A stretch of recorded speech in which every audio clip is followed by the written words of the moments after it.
what's up? In this video, I'll give you a quick guide on how you can use MetaMask Browser on your PC. So, MetaMask has a browser for interacting with Web3 apps, so let's explore how to use it on PC. So, the first thing that you will have to do is, of course, open your MetaMask extension in your browser. So, make sure that it's already enabled. And once it's done, you will just have to click the tree menu, which is right here, the three dot menu, and then you will just have to either uh, you will just have to click open in browser if you haven't already.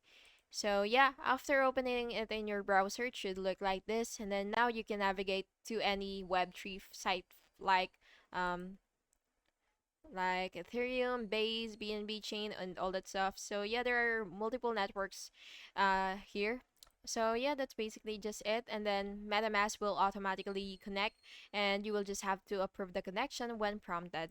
And yeah, you can use the site to swap, buy, or interact, or yeah, something like.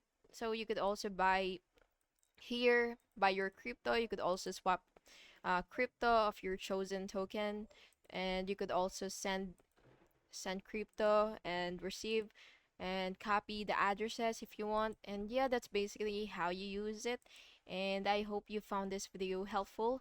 And again, you just have to explore MetaMask so that you will be able to actually get the so that you will be able to actually maximize all of its features and all of its uses. And yeah, I hope you found this video helpful, and if you did, please make sure to like and subscribe for more videos like this. Thank you and have an awesome day.